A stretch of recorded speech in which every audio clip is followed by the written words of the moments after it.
कुंज बिहारी श्री हरिदास हरे कृष्णा। आंवला नवमी या अक्षय नवमी की आप सभी भक्तों को बहुत सारी शुभकामनाएं। प्रभु श्री कृष्ण की कृपा आप सभी के जीवन में बनी रहे। चलिए आगे बढ़ते हैं और कार्तिक मास महात्म्य अध्याय 26 का श्रवण करते हैं। हरि बोल। कार्तिक मास महात्म्य का 26वां अध्याय श्री विष्णु की कृपा से आज तुमको राह बताए।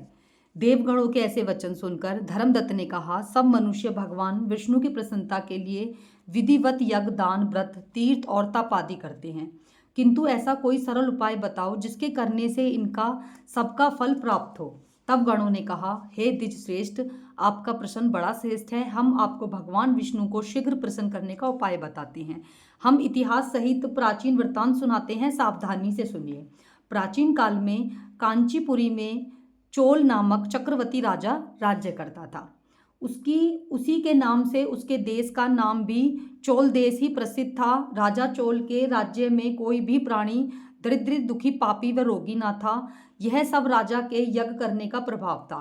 ताम्रपणी नदी के दोनों किनारों पर स्वर्ण के यज्ञ स्तंभ सुशोभित थे। हे द्विजवर, एक दिन राजा भगवान विष्णु के पास गया। भगवान उस समय शेष शैया पर योग निद्रा वश में सो रहे थे।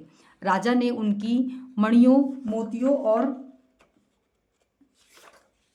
स्वर्ण के दिव्य फलों फूलों द्वारा पूजा की। वह साष्टांग प्रणाम करके भगवान के चरणों के पास ही बैठ गया।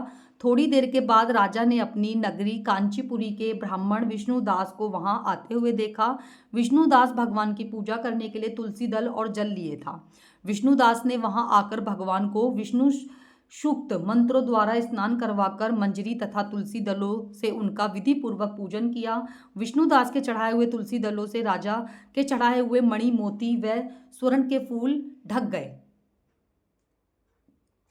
राजा यह देखकर क्रोध में भरकर बोला, ढोंगी मूर्ख, तूने मेरी चढ़ाई हुई मणि, मोतियों व सोने की फूलों की माला, तुलसी दल व अपने सारे फूलों से ढक दिया है। तू भला भक्ति करना क्या जाने, क्योंकि तूने मेरे किए विंचित श्रृंगार को बिगाड़ दिया। राजा की बात सुनकर विष्णुदास को भी क्रोध आया और वह राजा के गौरव को तुच्छ समझकर कहने लगा, हे राजन, तुम भक्ति करना नहीं जानते, तुमको अपने धन का घमंड है। बताओ कि आज से पहले तुमने भगवान के कितने व्रत किए हैं। देवगण ने कहा, ब्राह्मण के ऐसे वचन सुनकर राजा ने घमंड में हंसकर कहा, हे प्रिय, हे विप्र, भगवान की भक्ति के अभिमान से यदि तू ऐसी बात कर रहा है तो मैं पूछता हूँ, तेरे जैसे भिखमंगे ब्राह्मण में भगवान की भक्ति ही कितनी है, क्योंकि तुमने आज तक भगवान की प्रसन्नता के लिए कुछ भी नहीं किया, ना तो कोई मंदिर ही बनवाया है। तुम भला इस प्रकार की भक्ति का जैसे कि तुम कर रहे हो क्या गर्व कर सकते हो। जहाँ जितने भी ब्राह्मण बैठे हैं मेरी बात को ध्यान पूर्वक सुने और देखें कि भगवान विष्णु के दर्शन मुझे होते हैं या कि तुझे। इसके बाद दोनों की भक्ति के संबंध में आप लोग जान लेंगे। देवगणों ने कहा। ऐसा कहकर राजा अपने महल में चला गया और वहां जाकर उसने अपने पुरोहित मुदगल को आचार्य बनाकर विष्णु यज्ञ आरंभ किया। उसने उस यज्ञ में अनेक ऋषि महर्षियों को बुलाया, उनको बहुत सा अनाज और धन आदि दक्षिणा दी। उधर विष्णुदास भी अपने मंदिर में ही रहकर भगवान की प्रसन्नता के लिए व्रत करने लगा। उसने माघ और कार्तिक मास के व्रत किए, तुलसी के वन का पूजन किया और एकादशी को भगवान विष्णु के 12 अक्षर मंत्र का जाप किया। वह भगवान को प्रसन्न करने के लिए गीत गाता रहा, वह नृत्य करता रहा, नित्य प्रति व्रत करता रहा, भूमि पर सोता, हर समय भगवान को प्रसन्न करने के लिए एकादशी के व्रत भी करता और उन व्रतों के नियमों का पालन करता और उद्यापन भी किया। और इस प्रकार राजा चोल और विष्णुदास द्वारा आराधना करते हुए बहुत दिन बीत गए। ये था कार्तिक मास के महात्म्य अध्याय का 26वां कथा।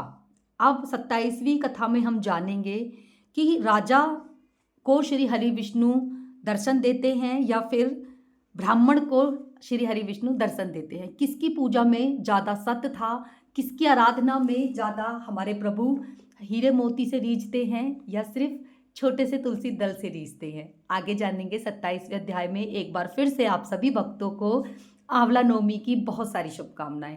हरे कृष्णा। श्री कुंज बिहारी। राधे राधे। हरि बोल।